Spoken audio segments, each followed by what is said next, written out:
खिलाफ कि विश्व के किसी भी कोने में जो अपराधी हैं, जो आतंकी हैं, वो बच नहीं पाएंगे। तो ये ब्रेकिंग आ रही है जिसमें हेडली, जो कि मुंबई आतंकी हमले के मुख्य साजिशकर्ताओं में से एक था, तहव्वुर राणा जो है उसका एक बड़ा सहयोगी था। अब तहव्वुर राणा को वापस लाया जा चुका है। आतंक के खिलाफ भारत की एक बड़ी कामयाबी, दिल्ली लाया जा चुका है। आतंकी तहव्वुर राणा एक बड़ी अपने आप में खबर इसे कहा जा सकता है। अपने आप में बड़ी इसलिए भी है कि आतंकवाद के खिलाफ जिस तरह की जीरो टॉलरेंस की नीति और इच्छा शक्ति सरकार में दिखाई देती है, वो करके दिखाया गया है। हमारे संवाददाता नीरज हमारे साथ जुड़ चुके हैं। नीरज, इस बारे में क्या जानकारी? और बिल्कुल, थोड़ी देर पहले ही जो विशेष विमान है वो लैंड किया है और दिल्ली जो तहव्वुर राणा है वो आ चुका है। एनआईए के 7 अधिकारियों की एक जो टीम है वो वहाँ पर मौजूद है।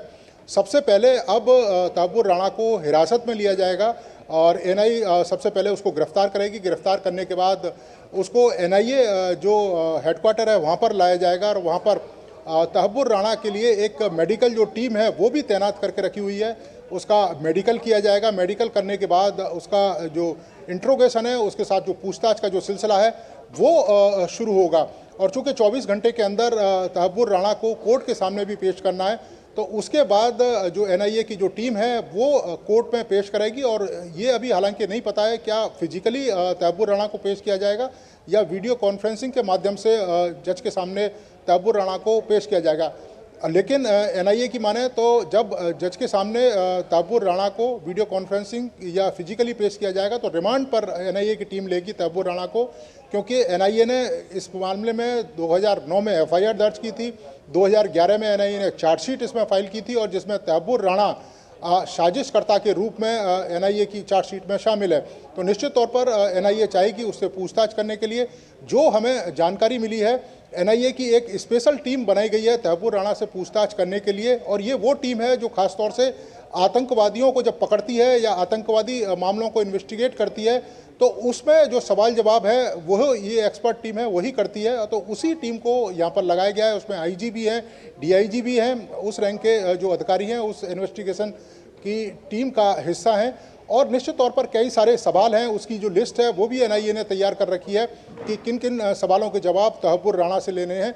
एक बड़ी कह सकते हैं कि सफलता है और एक लंबे इंतजार के बाद 16 साल का एक लंबा इंतजार हो गया। उसके बाद तहव्वुर राणा इंडिया पहुंचा है और अब एनआईए की हिरासत में है तहव्वुर राणा। एनआईए उसे गिरफ्तार करेगी और उसके बाद पूछताछ का जो सिलसिला है वो रमा शुरू होगा। बिल्कुल, सरकार की एक बड़ी सफलता इसे कहा जा रहा है आतंक के खिलाफ जीरो टॉलरेंस पे। ये भी जानना चाहेंगे किस तरह से, क्योंकि 16 साल से ये पूरा मामला जो है लटका हुआ था, किस तरह से इसमें तेजी दिखाई गई, किस तरह से लाया गया। ये भी अपने आप में पहले देखते हैं बड़ा कॉम्प्लिकेटेड प्रोसेस था, लेकिन किस तरह से राजनीतिक इच्छा शक्ति सरकार की इसमें दिखाई दी। देखिए, बिल्कुल कई तरह के जो प्रोसेस हैं वो अपनाए गए। आप देखें कि 2009 में जरूर तहव्वुर राणा को अमेरिका में गिरफ्तार किया, लेकिन उसके बाद आप देखें कि तहव्वुर राणा को एक तरीके से अमेरिका ने छोड़ दिया। लेकिन 2014 के बाद तमाम जो प्रोसेस हैं वो मोदी सरकार के द्वारा शुरू किए गए। एनआईए के अधिकारी और एनआईए में आप देखें कि तमाम तरह के जो बदलाव हैं वो किए गए। बिल लाकर एनआईए को मजबूत किया गया। इसके अलावा आतंकवाद के खिलाफ जीरो टॉलरेंस की जो नीति है वो केंद्र सरकार के द्वारा अपनाई गई।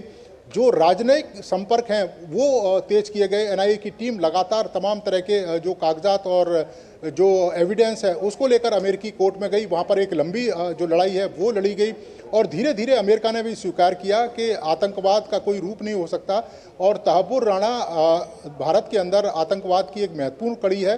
क्योंकि आप देखें कि डेविड कोलमैन हेडली उसने अपना जो इकबालिया बयान है वो भी दर्ज किया था और हमारी जो एजेंसियां हैं उन्होंने वहाँ पर बयान भी लिया था डेविड कोलमैन हेडली का और उन्होंने स्पष्ट तौर पर इस बात का जिक्र किया था कि वो तहव्वुर राणा से मिला हुआ था।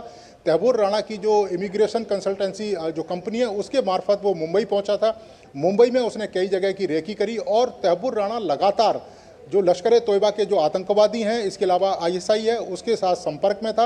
अब कई सारे सवाल रमा जो हमारी जांच एजेंसियां हैं वो जरूर तहव्वुर राणा से पूछना चाहेंगी कि आखिर मुंबई हमलों का जो ब्लूप्रिंट है वो कहां पर तैयार हुआ था और उस ब्लूप्रिंट को बनाते समय कौन कौन लोग मौजूद थे। क्या वो ब्लूप्रिंट पाकिस्तान में तैयार हुआ था या क्या वो ब्लूप्रिंट कनाडा में तैयार हुआ था। दूसरी, उस समय कौन कौन से लोग मौजूद थे। और सबसे महत्वपूर्ण बात है कि जिस समय 2008 में 26/11 का ये हमला हो रहा था, उस समय तहव्वुर राणा की क्या भूमिका थी, वो जो लश्कर-ए-तोयबा के किन किन अधिकारी, किन किन आतंकवादियों के संपर्क में था, ISI के कौन कौन जो अधिकारी हैं उसके साथ टच में थे। इसके साथ ही आप देखें कि डेविड कोलमैन हेडली ने जब यहाँ पर रेकी करी थी तो उसको यहाँ किस तरह की लॉजिस्टिक जो सहायता है वो स्थानीय स्तर पर उपलब्ध कराई गई थी।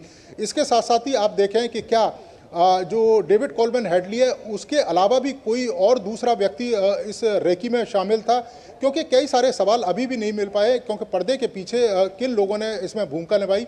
बड़े पैमाने पर इतना बड़ा अगर कोई हमला प्लान करता है तो निश्चित तौर पर ये बिना लोकल सपोर्ट के संभव नहीं है। जो चेहरे अभी तक पर्दे के पीछे थे वो चेहरे अब जब तहव्वुर राणा है उससे पूछताछ होगी तो वो सामने आ पाएंगे। तो कह सकते हैं कि उस लिहाज से एक बड़ी जीत है। और अब कुछ देर के बाद ही तहव्वुर राणा को जो पालम एयरपोर्ट है वहाँ से निकालकर NIA मुख्यालय लाया जाएगा और वहाँ पर मेडिकल कराने के बाद उससे पूछताछ का सिलसिला शुरू होगा।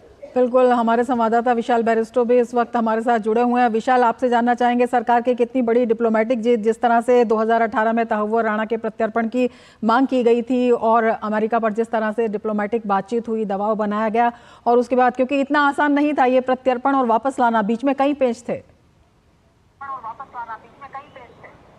बिल्कुल ठीक कहा रमा आपने, 17 साल का लंबा इंतजार खत्म हो गया है और 166 लोग जिनकी हत्या की गई थी मुंबई अटैक में, अब उनको न्याय मिलने का दिन आ गया है। कुछ ही देर में तहव्वुर राणा के साथ NIA की टीम, मैं कैमरामैन से कहूंगा कि आपको दिखाए इस गेट से जो मेरे ठीक पीछे है, यहाँ से NIA की टीम निकलेगी तहव्वुर राणा को लेकर और एक लंबा इंतजार खत्म हुआ है।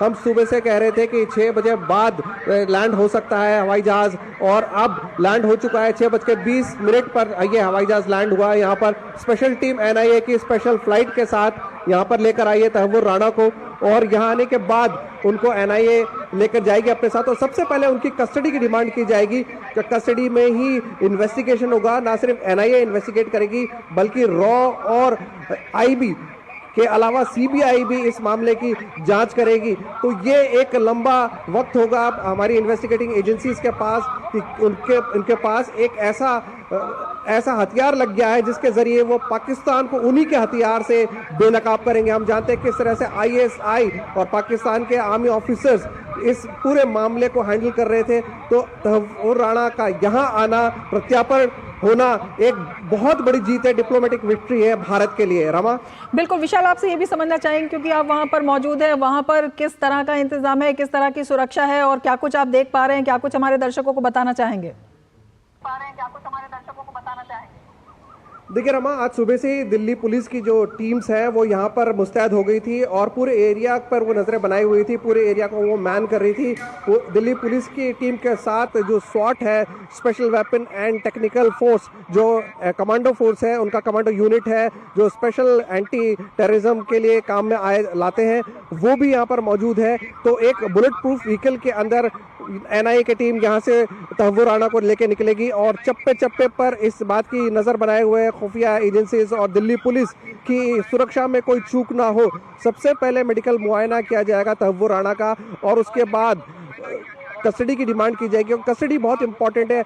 NIA फॉर्मली अपने हाथ में कस्टडी लेगी और NIA के अलावा मल्टीपल एजेंसीज जो हैं वो भी इस इंतजार में बैठी हैं कि कब वो तहव्वुर राणा का इंटरोगेशन करें। और मैं आपको ये भी बता दूं कि तहव्वुर राणा एक बहुत टफ केस है और टफ केस होगा इन्वेस्टिगेटिंग एजेंसीज के लिए कि वो आसानी से राज नहीं खोलने वाला। इतने सालों से वो अपने अंदर दफन किए हुए, तो वो तमाम राज, तो उसको किस तरह से हैंडल करना है, साइको एनालिस्ट किस तरह से काम करेंगे, मनोवैज्ञानिक दबाव किस तरह से बनाया जाएगा, इन सारे हथियारों को इस्तेमाल करते हुए परत दर परत ये तमाम राज खुलेंगे कि कौन कौन शामिल था। हमारे पास कुछ नाम है जो मीडिया में और पब्लिक डोमेन में है, लेकिन उसके अलावा किस तरह से इसको प्लान किया गया, क्या वजह रही कि इतना लंबा प्लान करने के बाद वो कामयाब हो पाए, और क्या भारत के अंदर उनके कौन कौन से एजेंट्स हैं इसका भी पता लगाना है, क्योंकि सरहद पार से ये पूरा ऑपरेशन को अंजाम दिया गया, लेकिन इंडिया के अंदर कौन कौन से उनके एजेंट्स हैं, कौन कौन से स्लीपर सेल थे, इस पर भी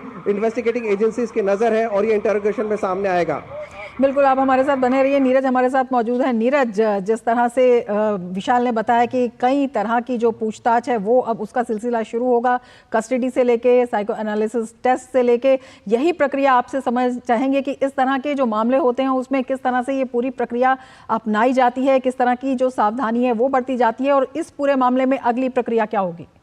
देखिए, बिल्कुल कई तरह की सावधानियां रमा इसमें बरती जाएंगी, क्योंकि वो अपनी तरफ से आरोप लगा सकता है कि ज़बरदस्ती मेरे से जो बयान है वो उगलवाए जा रहे हैं, या जो इकबालिया बयान है वो एनआईए के द्वारा लिए जा रहे हैं। तो उसके लिए सबसे एक तो प्रक्रिया एनआईए जो अपनाती है कि पहले तो इन्वेस्टिगेशन से पहले ही उसका जो मेडिकल है वो वो करवाया जाएगा।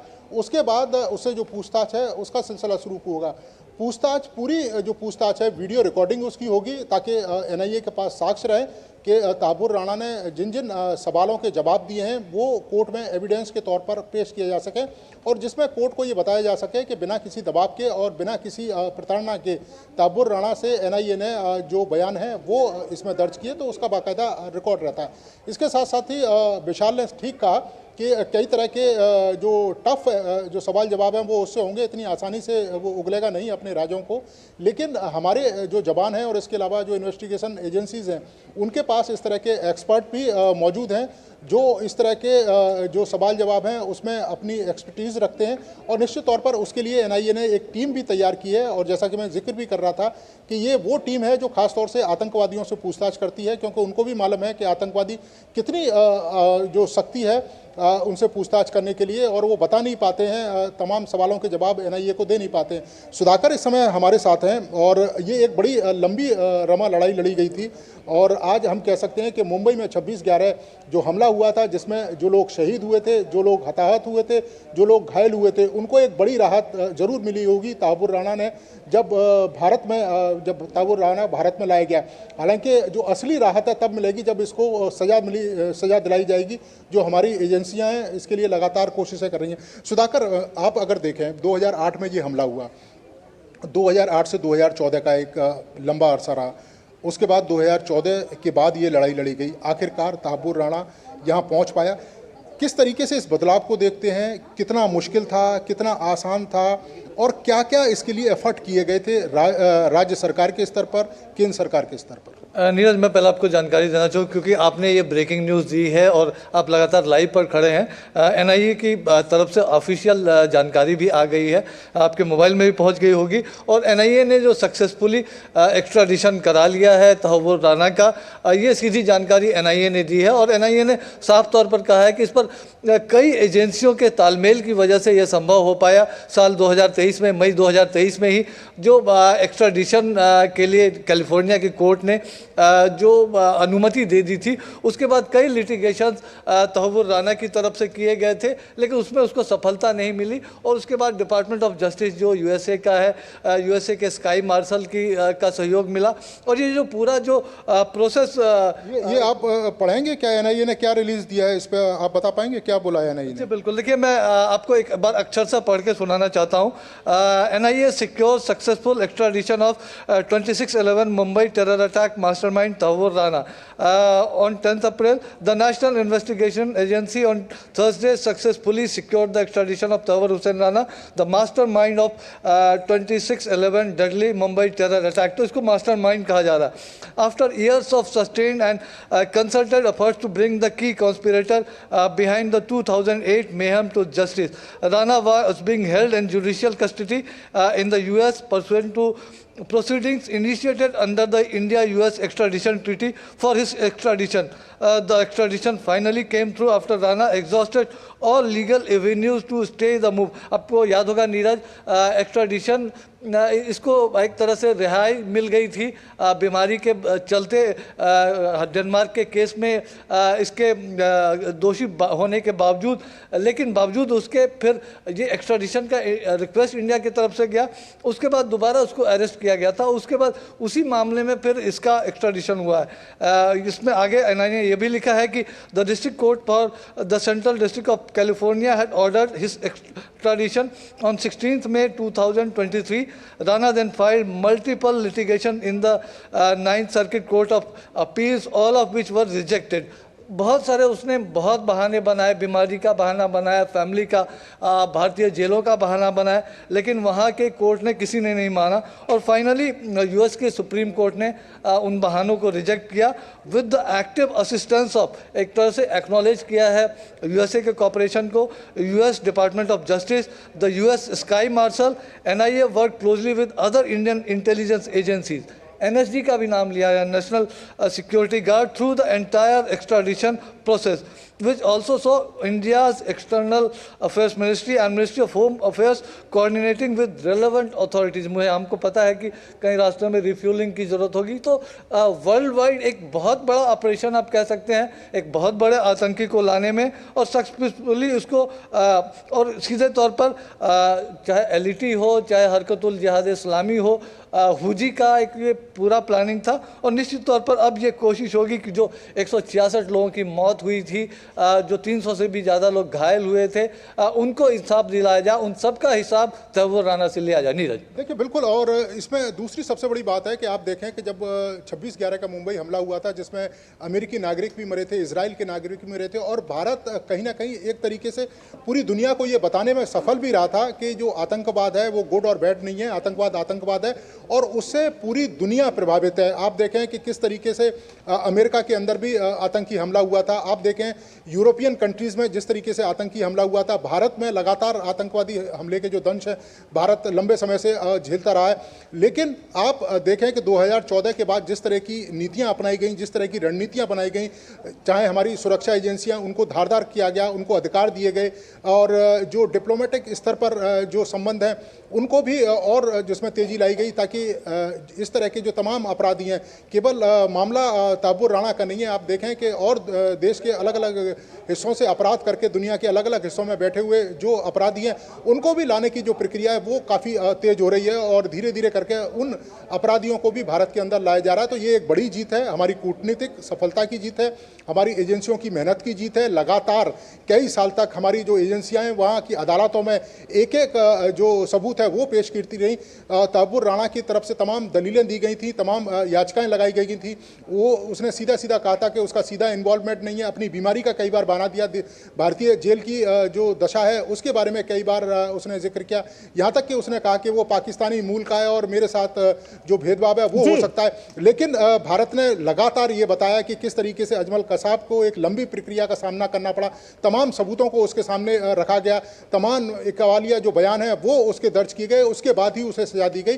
तो ये आश्वासन जो भारतीय एजेंसियां हैं जो लगातार वहाँ पर सुप्रीम कोर्ट और जो अमेरिकी अदालत हैं उनके संपर्क में थी, बताने में सफल हो पाई और यही कारण है कि आप देखें कि प्रधानमंत्री अमेरिका के राष्ट्रपति डोनाल्ड ट्रंप को ये कहना पड़ा कि नहीं, तहव्वुर राणा को भारत सौंपना चाहिए क्योंकि वो आतंकी हमलों का दोषी है। तो ये बड़ी खबर है, एक बड़ी कह सकते हैं कि सफलता बताया जा रहा है। नीरज आप बने रहिए हमारे साथ, सुधाकर आप भी बने रहिए, विशाल बैरिस्टो हमारे साथ लगातार जुड़े हुए हैं। विशाल, आपसे जानना चाहेंगे वहां से क्या खबर मिल पा रही है, कितनी देर में लाया जाएगा, सबसे पहले कहां पर ले जाया जाएगा और क्या कुछ आगे किया जाएगा?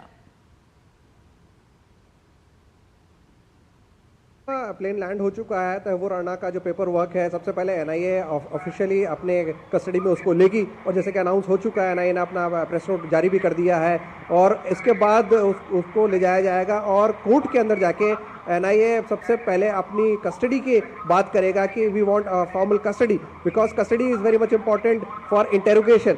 जब कस्टडी मिल जाएगी उसके बाद उसको एक्सटेंड हो काफ़ी आगे हो सकती है क्योंकि एक एजेंसी नहीं, काफ़ी मल्टीपल एजेंसीज हैं इसमें इन्वॉल्व है। जैसे कि आपको बताया गया कि ये सिर्फ एनआईए नेशनल इन्वेस्टिगेशन एजेंसी ही नहीं है बल्कि रॉ और आईबी भी इस पर नज़रें बनाए हुए हैं और एक्स्ट्राडिशन के अंदर आईबी के ऑफिसर्स भी इसमें शामिल थे जो स्पेशल फ्लाइट आई है। तो ये तमाम एजेंसीज मिलकर इंटरोगेट करना चाहेंगी और अपने अपने तरीके से उसको क्रॉस चेक किया जाएगा। ऐसा नहीं होगा कि एक एजेंसी ने करा उस पर तहव्वुर राणा ने कुछ जवाब दे दिया, उस पर कंक्लूजन नहीं निकाला जाएगा क्योंकि इन्वेस्टिगेशन का एक स्टाइल होता है। एक सवाल को अलग अलग तरीके से, अलग अलग स्टाइल से, अलग अलग टेक्निक के जरिए उसको किसी नतीजे पे पहुंचेंगे, क्योंकि सिर्फ ये नहीं है कि हमें सीमा पार लोगों को बेनकाब करना है, दुनिया के सामने पाकिस्तान को बेनकाब करना तो भारत का मकसद है ही, साथ ही हमें उन मोल्स को भी बेनकाब करना है जो भारत के अंदर हो सकते हैं, स्लीपर सेल्स हो सकते हैं जो अब डोरमेंट हो गए हो लेकिन उस टाइम एक्टिव थे। तो ये तमाम चीजें हैं जिन पर हमारी इन्वेस्टिगेटिंग एजेंसीज की नजरें रहेंगी। तो यहां से सीधे एनआईए अपनी कस्टडी में लेकर जाएगा, कोर्ट में पेश करेंगे और वहां पर उनका फॉर्मल कस्टडी लिया जाए। कस्टडी मतलब यहां पर एनआईए की सुरक्षा में वो जाएंगे और वो जाएगा और उसके बाद जाके कस्टडी क्लेम की जाएगी और इसके साथ ही वहां पर मेडिकल एग्जामिनेशन भी होगा और तमाम पेपर वर्क जो होगा उसका एक डॉक्यूमेंटेशन होगा, विजुअल प्रूफ के साथ एक एक चीज को डॉक्यूमेंट किया जाएगा, पल पल का डॉक्यूमेंटेशन होगा और ये इन कैमरा होगा और ऑन कैमरा होगा। बंद कमरे में तो होगा ही और उसके अलावा कैमरे पे इसकी रिकॉर्डिंग भी की जाएगी। बिल्कुल विशाल, हमारे साथ नीरज भी जुड़े हुए हैं। नीरज, आपसे जानना चाहेंगे, एक बड़ी जीत तो है ही सरकार की आतंकवाद के खिलाफ भी, कूटनीतिक भी, डिप्लोमेटिक विन भी इसे कहा जा रहा है, लेकिन आपसे ये भी जानना चाहेंगे जो मुंबई हमले के पीड़ित थे, क्योंकि उस वक्त आप मौजूद थे वहां पर जब ये हमला हुआ था, उनके लिए कितनी बड़ी राहत? बहुत बड़ी राहत है और आप देखें कि 16 साल से ज़्यादा का लंबा समय हो गया और इसमें 166 के करीब जो लोग हैं वो इसमें मारे गए। आप देखें हमारे कई जो जवान हैं वो शहीद हुए थे, पुलिस के कई सारे जो अधिकारी हैं और ख़ास तौर से आप देखें कि जो विदेशी जो यहाँ पर टूरिस्ट पहुँचे थे वो इस हमले का शिकार हुए थे। 300 से ज़्यादा जो लोग हैं वो घायल हैं, वो अभी भी इंतजार कर रहे हैं कि तहव्वुर राणा जैसे जो मुंबई हमले के जो दोषी हैं वो यहाँ पर भारत लाए जाएं और उनके ऊपर मुकदमा चलाया जाए और भारत के कानून के तहत उनको सजा दिलाई जाए। तो निश्चित तौर पर उनको एक बड़ी राहत मिलेगी, लेकिन असली राहत उनको तभी मिलेगी जब तहव्वुर राणा पर जो कार्रवाई होगी और उसके बाद न्यायालय उसको जो सजा सुनाएगा, उसके बाद उसको असली कह सकते हैं कि उन लोगों को असली सुकून मिलेगा। लेकिन हाँ, इतना ज़रूर है, आज तहव्वुर राणा आया है तो इस बात का उनको ज़रूर सुकून है कि आज तहव्वुर राणा को हमारी एजेंसियां, हमारी सरकार लाने में सफल हुई है। जल्दी ही उस पर कार्रवाई होगी। आपने देखा भी है कि जो पब्लिक प्रोसिक्यूशन वो भी केंद्र सरकार के द्वारा नियुक्त कर दिया गया है। नरेंद्र मान वो एक तरीके से एक्सपर्ट हैं और कई सारे इस तरह के जो मामले हैं वो उन्होंने देखे हैं। 3 साल के लिए उनको नियुक्त किया गया है।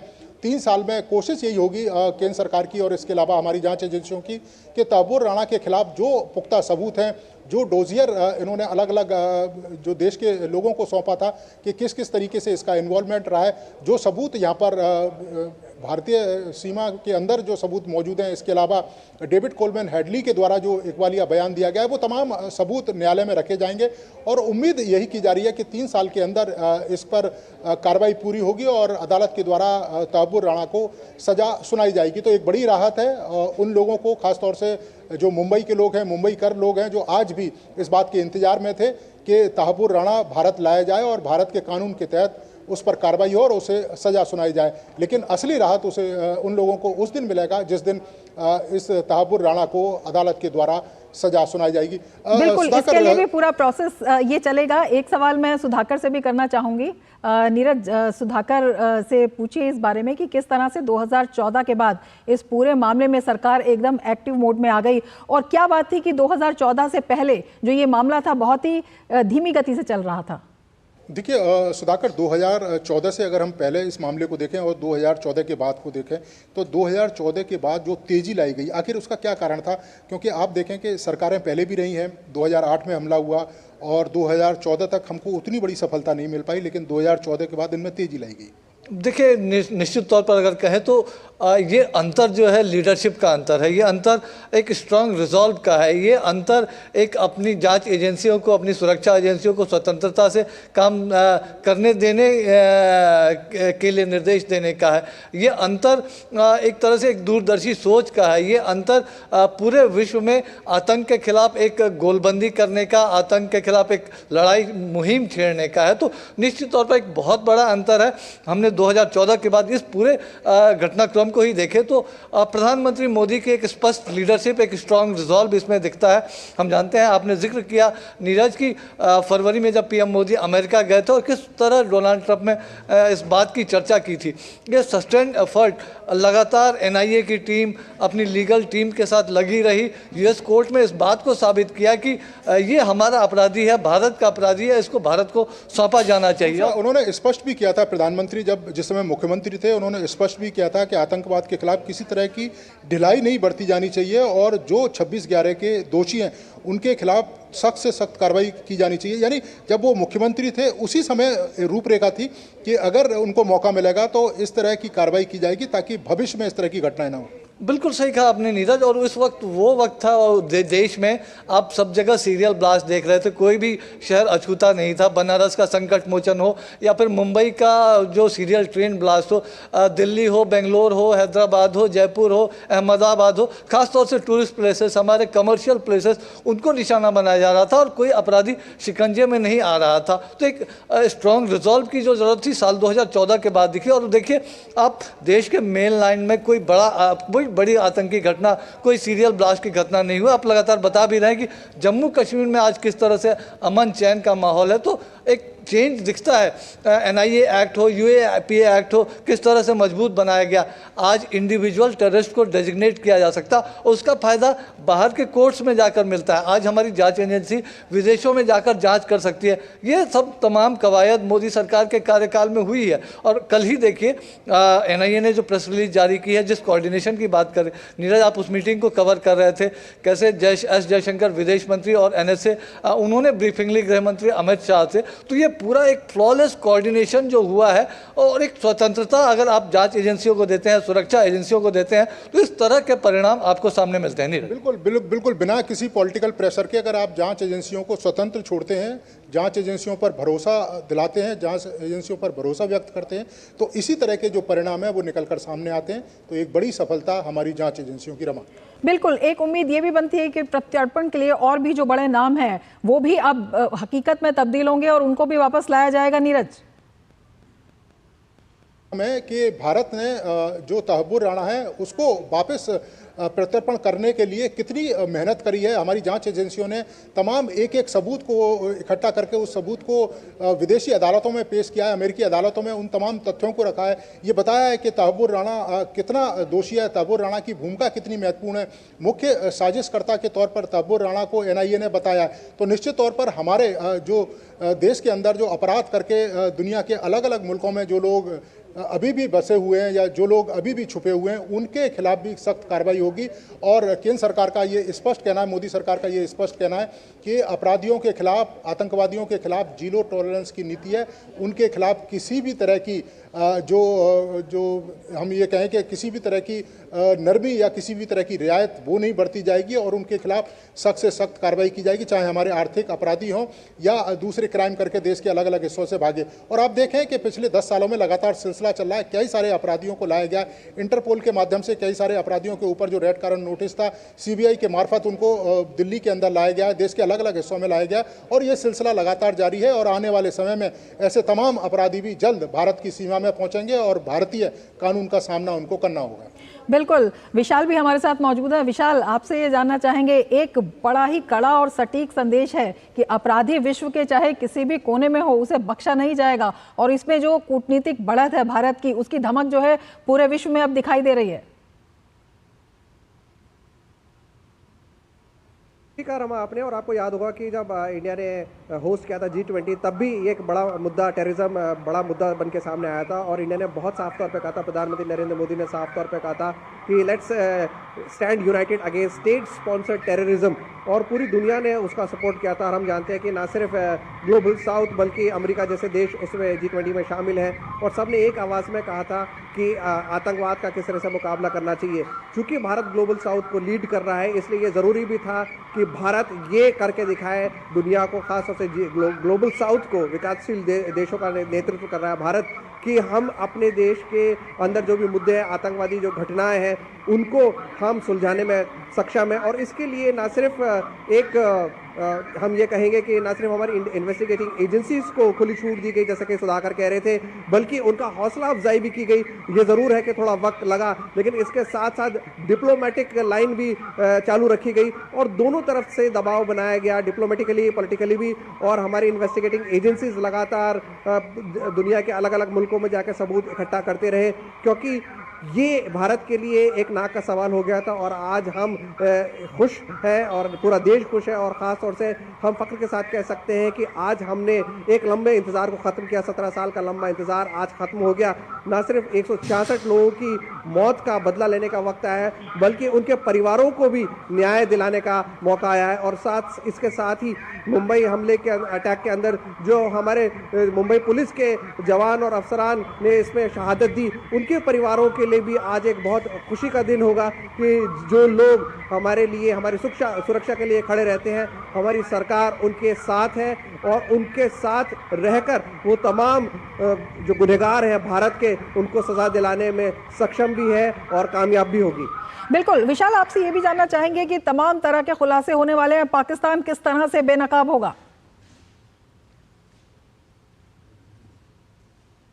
मैं आपको बता दूं कि पाकिस्तान का हालांकि अभी तक कोई आया नहीं है स्टेटमेंट, लेकिन वो शुरू से ये इस बात पे कायम रहा है कि हमारा इन लोगों से कोई लेना देना नहीं है और हमेशा से वो ये बात कहता रहा है कि पाकिस्तान आर्मी का इसमें कोई हाथ नहीं है, पाकिस्तान सरकार का इसमें कोई हाथ नहीं है। और ये नई बात नहीं है पाकिस्तान के लिए, क्योंकि ये उनकी मजबूरी भी है कि उनकी जो इंटर सर्विस इंटेलिजेंस है वो सरकार का कहना कभी नहीं मानती। बहरहाल हम ये नहीं कह सकते कि पाकिस्तान बेकसूर है, क्योंकि हम इस तरह से हम साफ जानते भी हैं और चार्जशीट में जो नाम दिया गया उसमें हाफिज सईद का भी नाम शामिल है। तो ये बात साफ तौर पे है कि पाकिस्तान इस पूरे मामले से अपने आप को डिस्टेंस करना चाहेगा, क्योंकि अंतर्राष्ट्रीय स्तर पर उसकी काफ़ी थू होने वाली है। लेकिन अमेरिकन सुप्रीम कोर्ट ने जिस तरह से झटका दिया राणा को, उससे ये साफ जाहिर हो गया कि पाकिस्तान के लिए अब अपने आप को डिफेंड करना बहुत मुश्किल हो जाएगा, क्योंकि परत दर परत जब निकलेगी और उतारेंगे हमारे इन्वेस्टिगेटिंग एजेंसीज, तो ये एक एक करके सबूत पेश किया जाएगा और बार बार पाकिस्तान को शर्मिंदा होना पड़ेगा कि पाकिस्तान ने इतनी नापाक हरकत की और बार बार वो करता रहा। ऐसा नहीं है कि मुंबई हमले के बाद वो रुक गया, हमने देखा कि बार बार वो ये इस तरह की हरकतें करता रहा है, क्रॉस बॉर्डर टेररिज्म को बढ़ावा देता रहा है। और ना सिर्फ वेस्टर्न फ्रंट से बल्कि ईस्टर्न फ्रंट से भी उसने कई बार कोशिश की है, नेपाल के जरिए और तमाम अलग अलग देशों के जरिए वो इस तरह की हरकतें करता रहा है। और अब भारत जब उसको बेनकाब करेगा, पूरी दुनिया के सामने सबूत पेश कर देगा, तो पाकिस्तान के लिए, जिसकी खुद की माली हालत बहुत खराब है, इकोनॉमी पाकिस्तान की बहुत खराब हो चुकी है, और भारत ऐसा देश है जो 5वें पायदान से 3रे पायदान की तरफ छलांग लगाने को तैयार है नरेंद्र मोदी प्रधानमंत्री के नेतृत्व में।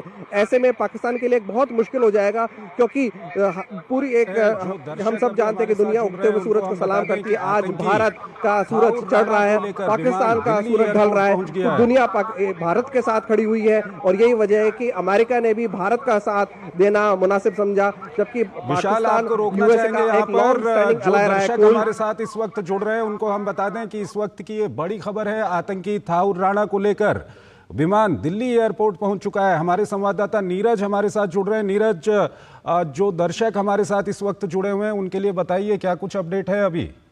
देखिए, 6:30 बजे के आसपास तहव्वुर राणा का जो विशेष प्लेन जिसको लेकर अमेरिका से हमारी एनआईए की टीम जो आ रही थी, वो पालम टेक्निकल एयरपोर्ट है, वहाँ पर लैंड कर गया है। अब हम ये कह सकते हैं कि तहव्वुर राणा इंडिया के अंदर आ गया है और अब कुछ देर के अंदर ही एनआईए की जो टीम है तहव्वुर राणा को अरेस्ट करेगी। तहव्वुर राणा को अरेस्ट करने के बाद उसका मेडिकल कराया जाएगा और मेडिकल के बाद उससे पूछताछ का जो सिलसिला है वो शुरू होगा। तहव्वुर राणा से पूछताछ के लिए एक स्पेशल जो टीम है वो भी बनाई गई है और ख़ास तौर से इस स्पेशल टीम में एनआईए के वो अधिकारी रखे गए हैं जो ख़ास तौर से आतंकवादियों से पूछताछ करने में एक्सपर्ट रहे हैं। इसके साथ साथ ही आप देखें कि अब कुछ देर के बाद ही पालम एयरपोर्ट से उसको निकालकर एनआईए के मुख्यालय लाया जाएगा। एनआईए के मुख्यालय पर जो एनआईए के एक्सपर्ट हैं वो मौजूद हैं। तो हम कह सकते हैं कि अब पूछताछ का एक जो सिलसिला है वो शुरू होगा। इसको वीडियो कॉन्फ्रेंसिंग के माध्यम से ये भी संभावना जताई जा रही है कि तहव्वुर राणा को कोर्ट में पेश किया जाएगा और कोर्ट में पेश करने के बाद उसको रिमांड पर लिया जाएगा और उसके बाद उससे पूछताछ का सिलसिला शुरू होगा। कई सारे सवाल हैं जो तहव्वुर राणा से एनआईए पूछना चाहती है कि तहव्वुर राणा के साथ और कौन कौन से ऐसे जो लोग हैं जो इस पूरे जो 26/11 में जो हमला हुआ था उसमें शामिल हैं।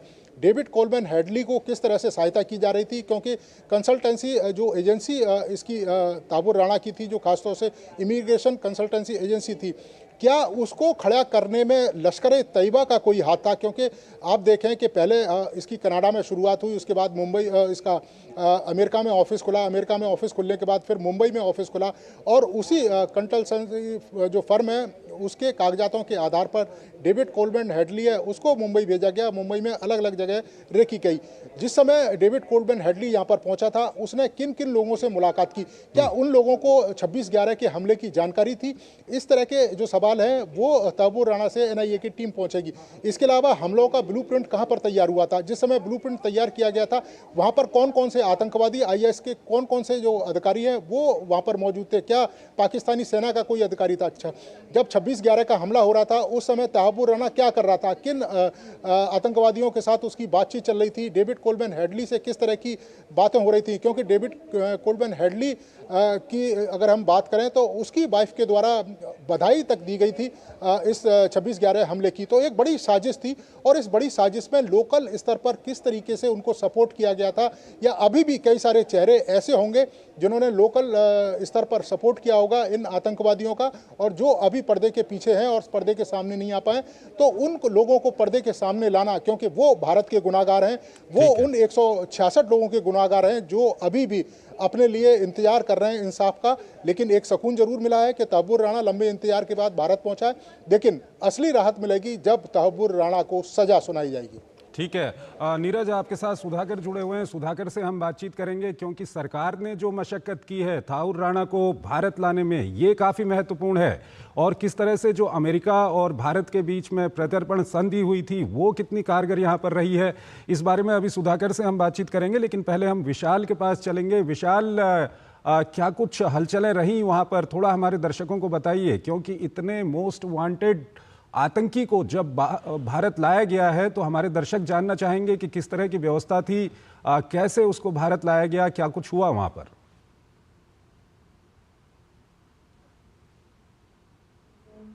चंद्रशेखर, एक स्पेशल फ्लाइट के जरिए तहव्वुर राणा को, एक लंबा फ्लाइट था ये, Los Angeles to Dubai, Dubai में रिफ्यूलिंग हुआ जहाज़ की, और उसके बाद यहाँ पर 6:30 बजे के करीब जहाज़ लैंड हुआ है, और उसके बाद पेपर वर्क अभी अंदर चल रहा है। उससे पहले सुबह से यहाँ पर मीडिया का जमावड़ा हो गया था, और लोगों में भी बड़ा कौतूहल था। आते आते लोग रुक रुक के देख रहे थे, क्योंकि ये इंडियन एयरफोर्स का स्टेशन है, और ये एक बहुत सिक्योर्ड जगह है। यहाँ पर मीडिया का अचानक इतना आ जाना, लोगों में काफ़ी उत्सुकता थी। इसके अलावा दिल्ली पुलिस की काफ़ी सारी टीमें इस पूरे इलाकों को उन्होंने चप्पे चप्पे पर अपनी नज़र बनाई हुई थी। बार बार उनकी गाड़ियाँ उसको मैन कर रही थी, अंदर बाहर दोनों तरफ नज़रें बनाई हुई थी।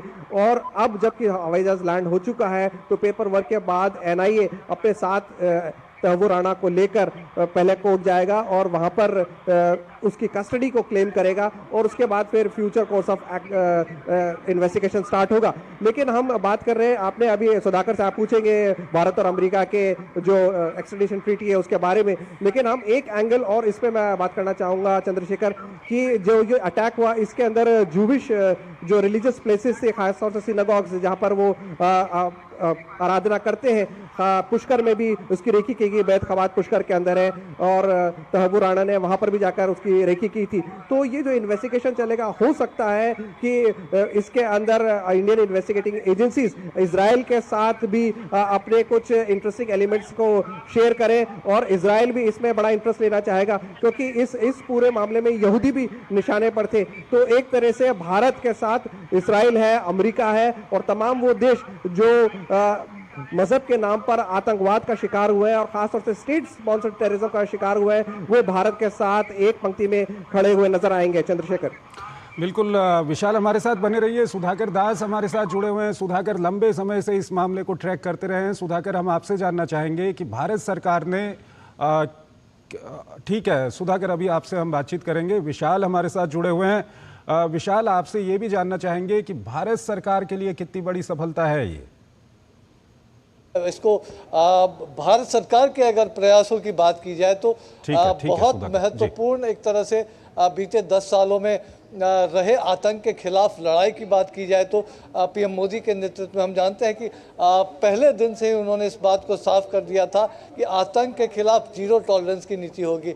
और ये नीति बीते 10 सालों में दिखी भी, चाहे वो आतंक के मान में घुसकर सर्जिकल स्ट्राइक या एयर स्ट्राइक करने की बात हो, या फिर बहुत ही जटिल लीगल प्रोसेस से जूझते हुए उससे पार पाते हुए तहव्वुर हुसैन राना के एक्स्ट्राडिशन की बात हो। तो एक वर्ल्ड पावर की तरह भारत यहाँ अपना परिचय देता हुआ दिखा, भारत आगे बढ़ता हुआ दिखा, और निश्चित तौर पर इसकी वजह से और ये जो कोऑर्डिनेशन दिखा तमाम सुरक्षा एजेंसियों में, एक स्पष्ट दिशा निर्देश लीडरशिप की तरफ से दिखा कि हमको हर हालत में मुंबई के आतंकी हमलों के अपराधियों को लाना है, उसके मास्टरमाइंड को भारत लाना है, कानून के शिकंजे में लाना है। उन निर्देशों पर हमारी सुरक्षा एजेंसियां भी खरी उतरी और उन्होंने जो पूरा प्रयास किया, एक सस्टेन्ड लीगल एफर्ट, एजेंसियों के बीच तालमेल, और उसकी वजह से आज ये संभव हो पाया है कि आज तहव्वुर हुसैन राना भारत में। और निश्चित तौर पर इसका सबसे बड़ा अगर कोई फ़ायदा होगा, हम जानते हैं साजिश के सूत्रधार कौन थे, चाहे लश्कर तैयबा की बात हो, हुजी की बात हो, या फिर आईएसआई की बात हो, तमाम लोगों के हम नाम जानते हैं। लेकिन अब पर्दाफाश इस बात से भी होगा कि एक तरह से पूरी दुनिया में इस तरह के आतंकी नेटवर्क चलाने वाले ऐसे कौन से लोग हैं, उनको फंडिंग किस तरह से की जाती है, क्या कोई फ्यूचर अटैक्स के भी उनके प्लान थे, कौन ऐसे लोग हैं जो इनकी मदद करते हैं। तो उन तमाम चीज़ों से भी इसकी गिरफ्तारी के बाद पर्दा उठेगा। तो काफ़ी महत्वपूर्ण रहने वाला है आने वाला समय इस बात को लेकर। ठीक है, ठीक है। विशाल, कुछ आप इशारा कर रहे हैं, कुछ बताना चाहते हैं? हाँ चंद्रशेखर, मैं आपको ये बताना चाहूंगा, मैं कैमरामैन से कहूंगा कि आपको दिखाएं कि देखिए दरवाजा खुल चुका है और किसी भी वक्त तहव्वुर राना के साथ इन्वेस्टिगेटिंग एजेंसी एनआईए जो है वो बाहर निकल सकती है। और यहाँ पर हलचल बढ़ गई है। दिल्ली पुलिस की जो टीम है, आर्म पुलिस, उन्होंने ट्रैफिक को रुकवा दिया है, दरवाजा खुल चुका है। और मैं कैमरामैन संजय जाना से कहूंगा कि वो जूम करके आपको दिखाए कि किसी भी वक्त वो बाहर आ सकता है तहव्वुर राना। और गाड़ियों का काफिला रवाना हो गया है, गाड़ियों का काफिला मैं देख सकता हूं। चंद्रशेखर, आप बताओ, ये गाड़ी निकल गई है और ये सिलसिला शुरू हो गया है। तहव्वुर राना लीव्स ये पालम एयरपोर्ट, आप देख सकते हैं यहाँ से गाड़ियां निकल रही हैं और एक के बाद एक गाड़ियां, ये सिलसिला शुरू हो चुका है। और यहाँ से तहव्वुर राना एनआईए के साथ निकलकर अब बाहर जा रहा है। और ये बिल्कुल बिल्कुल विशाल, हम अपने दर्शकों को दिखा रहे हैं, आप बताते रहिए। चंद्रशेखर, ये एक बड़ा सेंसिटिव और सीक्रेट मिशन है, तो इसलिए डिकॉय भी हो सकता है, क्योंकि ये सबको तमाम मीडिया यहाँ पर मौजूद है। तहव्वुर राना को सेफली यहाँ से निकालना, तो ये एक बड़ा मिशन भी है नेशनल इन्वेस्टिगेशन एजेंसी के लिए। तो अभी जो गेट खुला उसके अंदर मिलिट्री इंटेलिजेंस की गाड़ियां निकल कर गई हैं और उसके बाद अभी हमें बताया जा रहा है कि तहव्वुर राना भी अभी अंदर है और थोड़ी देर में वो बाहर आ सकता है। लेकिन कौन सी गाड़ी में वो आएगा ये कहना बड़ा मुश्किल होगा। इसमें डिकॉय का इस्तेमाल किया जाएगा, क्योंकि सभी गाड़ियों पर नजर बनाए हुए हैं इन्वेस्टिगेटिंग एजेंसीज, और ये यहाँ से सेफली निकालना, क्योंकि आप देख सकते हैं ट्रैफिक का मूवमेंट बहुत ज्यादा है, तो डिकॉय का इस्तेमाल किया जाएगा और उसको सेफली यहाँ से बाहर निकाला जाएगा। बिल्कुल विशाल, हमारे संवाददाता ये जानकारी दे रहे हैं कि तहव्वुर हुसैन राणा को किसी भी वक्त वहाँ एयरपोर्ट पर वो इस वक्त मौजूद है, उसको वहाँ से बाहर निकाला जा सकता है। हमारे साथ योगेश शीतल जुड़े हुए हैं मुंबई से, और मुंबई कर के लिए ये कितना महत्वपूर्ण मौका है। योगेश, हम आपसे जानना चाहेंगे, आपकी कई लोगों से बातचीत हुई होगी, लगातार कल से पूरे मीडिया में एक खबर आ रही है कि तहव्वुर हुसैन राणा को भारत लाने में सफल हो गई हैं भारतीय एजेंसियां। मुंबई कर क्या कुछ कहते हैं? देखिए, हम सीएसटी पे, फिर उसके बाद नरीमन पॉइंट के बाद फिर अलग अलग जगह जैसे कि कामा हॉस्पिटल, हम लोग कई जगह पूरे दिन गए, वहाँ के लोगों से बात की, खास करके जो स्ट्रीट वेंडर्स थे जो वहाँ पे ठेरी लगाते हैं या स्ट्रीट फूड जो सर्व करते हैं, उनसे हमारी बात हुई। सीएसटी के पास कई जगह अभी भी गोली के निशान हैं, अगर आप ताज में देखेंगे तो वहाँ पे भी है। लेकिन जो लोग बता रहे हैं लोग ये बता रहे हैं कि काफ़ी समय से वो चाह रहे थे कि जो इस हमला का जो भी दोषी है उसको कड़ी से कड़ी सजा दी जाए, क्योंकि लीगल रूट से होता है। लोग कई बार जो है अपने क्रोध में या आक्रोश में ये बात बोल बैठते हैं कि अभी सड़क पे फांसी दे देनी चाहिए या गोली मार देनी चाहिए, लेकिन क्योंकि भारत हमेशा कानून सम्मत राष्ट्र रहा है, कानून को सबसे ऊपर रखा गया है यहाँ पर, और अभी भी पूरी चीज़ कानूनी प्रक्रिया के तहत ही होगी। हम चाहे अजमल कसाब की बात करें, उससे पहले याकूब मेमन की भी बात हमने की थी, तो जो भी चीज़ें हैं वो कानूनी प्रक्रिया में हो गई। 26/11 की ट्रायल की अगर आप बात कीजिए, मुंबई में ये पूरा ट्रायल चला था। डेविड हेडली को यहाँ पे डिपोज किया गया था, और डेविड हेडली को जब उसने अपनी डिपोजिशन में जब उसको कोर्ट के सामने प्रोड्यूस किया गया था वर्चुअली यहाँ के स्पेशल कोर्ट में, तो उसने कहा था कि किस तरीके से उसको ISI के जरिए जो चाहे वो इकबाल मीर हो, चाहे वो ISI के अलग अलग ऑफिसर्स हों, उनका नाम उसने लिया था। और तब ये भी पता चला था कि किस तरीके से तहव्वुर राना उसका हैंडलर था, और तहव्वुर राना ने ही उसको यहाँ पर किससे मिलना है, कहाँ से सूचना इकट्ठा करनी है, कहाँ रहना है, लॉजिस्टिक्स का प्रबंध कैसे होगा, सारी चीज़ें जीती। तो ऐसे समय में जब तहव्वुर राना अब एजेंसियों के हाथ लग चुका है, तो मुझे लगता है कि अब इस मामले में मुंबई जो महाराष्ट्र की ATS या महाराष्ट्र की जो एजेंसी है वो भी इसमें पूछताछ में NIA के साथ रहेगी, और जो इस मामले का ट्रायल यहाँ पे चल रहा था उसको भी मुझे लगता है कई तरीके से एक तरीके का बूस्ट जो है वो मिलेगा। जी चंद्रशेखर। योगेश, आपसे ये भी जानना चाहेंगे कि तहव्वुर हुसैन राणा अब जब भारत की एजेंसियों की कस्टडी में है, और जिस तरह से आप हमारे दर्शकों को बता रहे हैं कि कैसे वो कहाँ पर गया था, किन लोगों से उसने बातचीत की थी, कहाँ ठहरा था, तो कई सारे ऐसे लोगों के अब नाम सामने आ सकते हैं जो इसमें कहीं ना कहीं प्रत्यक्ष तौर पर या अप्रत्यक्ष तौर पर कहीं ना कहीं शामिल रहे हैं। क्या कुछ कहेंगे आप?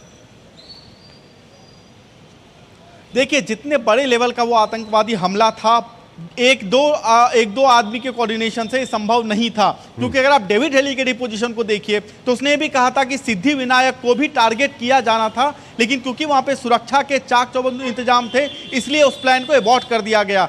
2 बार जिस तरह 26/11 का अटैक हुआ उससे पहले भी 2 बार इस तरीके के अटैक का प्लान बनाया था, लेकिन वो सक्सेस नहीं हो सका। तो ये सक्सेस क्यों नहीं हो सका, एडवाइस कहां से मिली, सजेशन किनके थे, क्या दिक्कतें आ रही थी, ये सब इनपुट उनको कौन दे रहा था, ये कहीं ना कहीं कई सारे ऐसे चेहरे हैं जो कि बिहाइंड द कर्टेन थे। चूंकि डेविड हेडली इस मामले में सरकारी गवाह बन गया था, बाद में उस मामले में ये अप्रूवर बन गया था, उसको कोर्ट ने पार्डन दिया था और उसके बाद उसने सारी चीज़ों का खुलासा किया। अगर आप तहव्वुर राना की बात करें तो ये इस मामले में वांटेड रहा है, लेकिन इस मामले में वो सरकारी गवाह नहीं है। तो ऐसे में निश्चित तौर पे वो पुलिस कस्टडी में जाएगा और तब ये चीज़ें साफ हो पाएगी कि क्या मुंबई, क्योंकि तहव्वुर राना की आप बात कीजिए या रेकी की बात कीजिए तो सिर्फ मुंबई में नहीं थी, मुंबई के अलावा अहमदाबाद में, कोचिन में, कई सारे ऐसे जगह थे जहां पे रेकी की गई थी, जहां से कोऑर्डिनेशन किया गया था।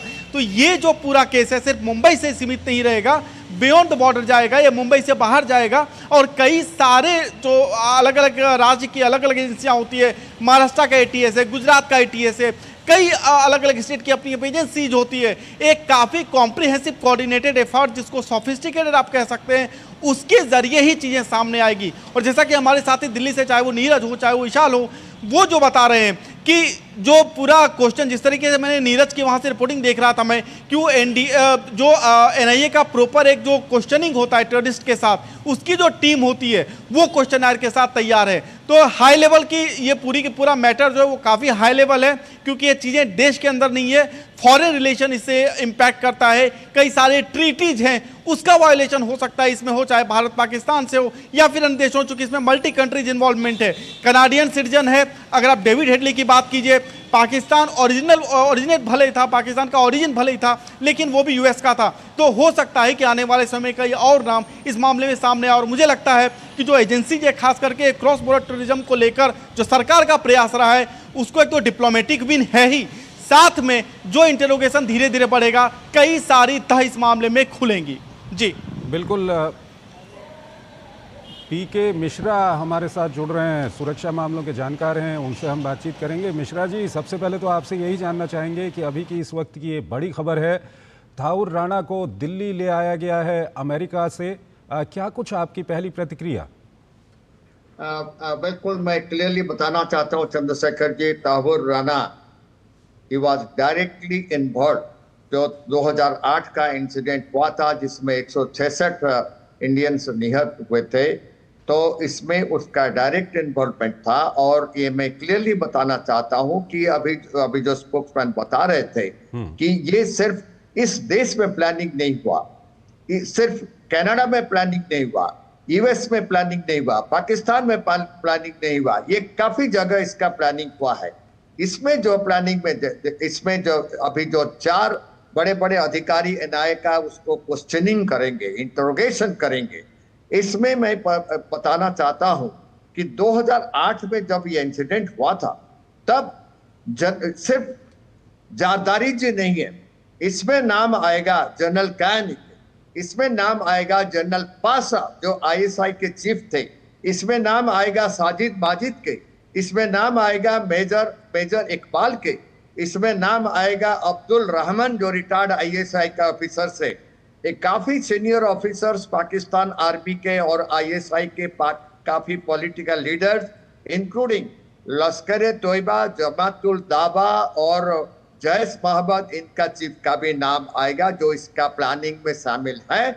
और ये जब इंट्रोगेशन चलेगा, मैं क्लियरली बताना चाहता हूं कि इनका जो स्लीपर सेल है, स्लीपर सेल जो बॉम्बे में और गुजरात में मौजूद थे, इनका नाम अभी उभर करके आएगा और ये भंडाफोड़ होगा। और मैं क्लियरली बताना चाहता हूं कि इसमें काफी लोग हैं, काफी स्लीपर सेल्स हैं बॉम्बे में जो इसमें इन्वॉल्वमेंट थे, क्योंकि डेविड हेडली जब वहां पर रैकी के लिए गया था तो रैकी के दौरान उसने काफी जगह पर विजिट किया था। उसका विजिट के लिए तहव्वुर राना उसका प्लानिंग किया था विजिट का, और ये जो रैकी किया गया, इस रैकी में उनको काफी बॉम्बे के जो स्लीपर सेल थे उनको मदद किए थे। और ये लोग अभी भी मौजूद हैं। आप बने रहिए हमारे साथ। प्रफुल्ल केतकर भी हमारे साथ जुड़ चुके हैं, वरिष्ठ पत्रकार हैं। प्रफुल्ल जी, आपकी पहली प्रतिक्रिया क्या है इस वक्त? नमस्कार चंद्रशेखर जी, ये मैं मानता हूं कि भारत की बहुत बड़ी डिप्लोमेटिक जीत है, क्योंकि इस एक्स्ट्राडिशन को रोकने के बहुत सारे प्रयास हो रहे थे वॉशिंगटन डीसी में भी, क्योंकि ये पाकिस्तानी ओरिजिन के कैनेडियन डॉक्टर अपने आप को कहते हैं, लेकिन 12-13 बड़ी आतंकवादी घटनाओं में वांटेड थे। पूरे वर्ल्ड में जो टेरर नेटवर्क है उसके संबंध में इनके ऊपर अनेक तरह के आरोप लगे हुए हैं। स्पेशली अमेरिकन और इजरायली सिटीजन्स को टारगेट करने का इनका एक पैटर्न रहा है। और मुंबई टेरर अटैक जो हुआ था उसमें डेविड हेडली के साथ ये अमेरिकन कोर्ट्स भी मान चुके हैं कि डेविड हेडली के साथ ये की कॉन्स्पिरेटर रहे हैं। और भारत में जो ट्रायल उनका इन अब्सेंशिया चला मुंबई के हाईकोर्ट में, उसने ऑलरेडी एक 14 साल की सेंटेंस उनको अवार्ड सेंटेंस हो चुका है। तो ऐसे में ये one of the most wanted terrorist जिसको हम कह सकते हैं, ये भारत में आना, ये भारत की बहुत बड़ी डिप्लोमेटिक जीत है। मुझे लगता है कि आतंकवाद के संबंध में भारत की जो भूमिका रही है, पाकिस्तान को एक एपिसेंटर ऑफ टेररिज्म के बारे में रूप में प्रस्थापित प्रूव करने के लिए, उसमें और एक कसाब के बाद एक बड़ी कड़ी जो है वो तहव्वुर राना का एक्स्ट्रेडिशन साबित होगा। ठीक है, मिश्रा जी हमारे साथ जुड़े हुए हैं। मिश्रा जी, आपसे हम ये जानना चाहते हैं कि अब जब एक्स्ट्राडिशन ट्रीटी के तहत एक जुडिशियल कस्टडी में राणा को यहाँ पर लाया गया है, आगे की क्या कुछ प्रक्रिया होगी? बिल्कुल, इनको अभी जो है कोर्ट में उनको प्रोड्यूस किया जा रहा है, अभी कोर्ट में प्रोड्यूस किया जा रहा है। और उसमें जो है एनआईए उनको अपने पास 50 दिन के लिए और 1 महीने के लिए वो जरूर उनका कस्टडी मांगेगा, क्योंकि वो बेशक वो कनाडा के नागरिक है और यूएसए में थे और लॉस एंजलिस के कोर्ट में थे, लेकिन क्योंकि उसको प्रत्यार्पण किया गया है और इंडिया का जो इंसिडेंट हुआ था इंडिया में उसमें डायरेक्ट इन्वॉल्वमेंट है, उनको 30 दिन का कस्टडी में रखा जाएगा। और 30 डेज जो है, पहले उस 30 डेज में उन्होंने नॉट ओनली एनआईए, इसमें आरएडब्ल्यू, इसमें आईबी, इसमें बॉम्बे का आईटीएस, गुजरात का आईटीएस, ये सभी जो है उनको क्वेश्चनिंग करेंगे। He will be interrogated definitely bit by bit, not only कि पाकिस्तान का इन्वॉल्वमेंट क्या क्या था, आईएसआई का इन्वॉल्वमेंट क्या क्या था, लेकिन इंडिया का कौन कौन सा स्लीपर सेल्स का इन्वॉल्वमेंट था, ये के पूरे इंफॉर्मेशन उससे लिया जाना पड़ेगा। और ये हम बताना चाहते हैं कि ये अकेला नहीं है तब्दुर राना, इसके बाद हाफिज सईद का भी नाम आएगा जिसको कि लाना पड़ेगा। और ये जो 3 आदमी हमारा है जो वांटेड लिस्ट में, दाऊद और हाफिज सईद और लाखवी, ये अभी बच नहीं सकते। और अभी हाफिज सईद का जितने करीबी थे वो जा चुके हैं। और मैं ये बताना चाहता हूं कि दाऊद और हाफिज सईद और लाखवी को प्रोटेक्शन देने के लिए आईएसआई एक कर्नल, आर्मी का एक कर्नल और एक प्लेटून फोर्स उनके पीछे लगा के रखे हैं ताकि उनका कुछ ना हो। ये एक ब्रीडिंग सेंटर है पाकिस्तान का जिहादी का। इसके साथ मैं क्लियरली बताना चाहता हूं कि पाकिस्तान का, देखिए आबू गाजी, हरकतुल अंसार का चीफ आबू गाजी, वो मारा गया था श्रीनगर में। दूसरा है जो वहां पर जो है अल फरान का चीफ मसीब, जिसको हमने पकड़े थे, 18 साल के बाद उसको फांसी दिया गया। हमारा जो वहां पर 18 साल उसको लगा फांसी देने का ऑर्डर देने के लिए, जो कि 13 फॉरेनर्स को किडनैप किया था श्रीनगर में और सबको अनंतनाग फॉरेस्ट में मार दिया था। तो उसके साथ ओसामा बिन लादेन अमेरिका का कहाँ मिला, वो पाकिस्तान में ही मिला।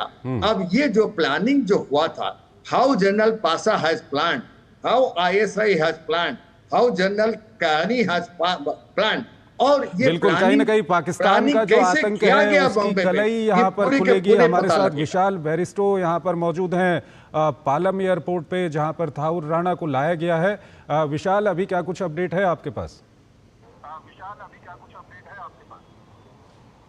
देखिए चंद्रशेखर, अभी कुछ देर पहले सीनियर मिलिट्री ऑफिसर्स का एक दस्ता यहाँ पर से निकल के गया है, लेकिन अभी भी तहव्वुर राणा जो है वो अंदर है और पेपर वर्क अंदर जारी है और कुछ वक्त और लगेगा इससे पहले कि उनको यहाँ से लेकर के एनआईए के कोर्ट में पेश किया जाए, जहाँ पर एनआईए कस्टडी क्लेम करेगा, क्योंकि कस्टडी का एक लंबा वक्त चाहिए, फॉर्मल कस्टडी चाहिए और उसके लिए एनआईए को कोर्ट के अंदर फॉर्मली एक गुहार लगानी पड़ेगी कि हमें कस्टडी चाहिए। यह बात ज़रूर है कि स्पेशल फ्लाइट से तहव्वुर राणा को एक लंबे ड्यूरेशन के बाद यहाँ पर लाया गया है, लॉस एंजलिस टू दुबई और दुबई से यहाँ पर, लेकिन उसके बाद एक एक कदम जो है हमें बड़े इत्मीनान से रखना होगा, बड़े तसल्ली से रखना होगा और हमें बहुत मेटिकुलसली इसका काम करना होगा। विशाल, प्रफुल्ल जी हमारे साथ जुड़े हुए हैं। प्रफुल्ल जी, आपसे हम जानना चाहेंगे, अब तो वो भारत की एजेंसियों की कस्टडी में है, भारत की न्याय व्यवस्था का सामना उसको करना पड़ेगा, भारत की एजेंसियां जो हैं अपने इन्वेस्टिगेशन और अपने उसके इम्प्लीमेंटेशन के लिए जानी जाती हैं। आपसे हम अंतिम सवाल जानना चाहेंगे कि ये भारत की जो मोदी सरकार की विदेश नीति है या विदेशों के साथ जो अच्छे संबंध बन रहे हैं, उसका कितना बड़ा ये उदाहरण है? चंद्रशेखर जी, निश्चित मैं इसको 3 अर्थ में महत्वपूर्ण देखता हूं। पहली बात तो यह है कि वैसे भी अमेरिकन कोर्ट में केवल की कॉन्स्पिरेटर होने के बाद एक्स्ट्रेडिशन करवाना डिप्लोमेटिकली बहुत महत्वपूर्ण विजय है। हमारे राजनयिक क्षमता का एक बहुत बड़ा ये विजय है। दूसरा, हमारी एक जो पॉलिसी है, क्योंकि ये पाकिस्तानी ओरिजिन के हैं, पाकिस्तानी मिलिट्री में ऑफिसर डॉक्टर के रूप में रहे हैं और अब नेचुरलाइजेशन प्रोसेस के तहत कनाडा के नागरिक है, तो ऐसे में अमेरिका से इनको एक्स्ट्राडिट कराना ये और भी कॉम्प्लिकेटेड था। तो हमारी जो ऑल अलाइनमेंट की अभी जो एक विदेशी नीति है उसका भी एक महत्वपूर्ण है अंग ये है।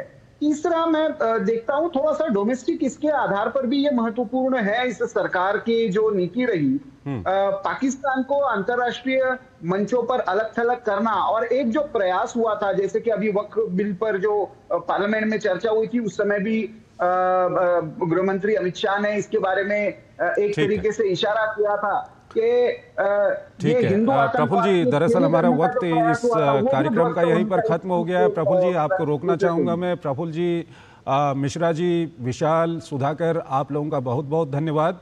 और थाउर हुसैन राणा जो एक मोस्ट वांटेड आतंकवादी है, वो अब भारत की एजेंसियों की कस्टडी में है। भारत की न्याय व्यवस्था का सामना उसको करना पड़ेगा और भारत की एजेंसियां अपने इन्वेस्टिगेशन और प्रोसिक्यूशन के लिए जानी जाती हैं, उसका उसको सामना करना पड़ेगा। फिलहाल इस कार्यक्रम में इतना ही, और इससे जुड़ी हुई खबरें हम लगातार डीडी न्यूज़ पर आपको दिखाते रहेंगे। नमस्कार।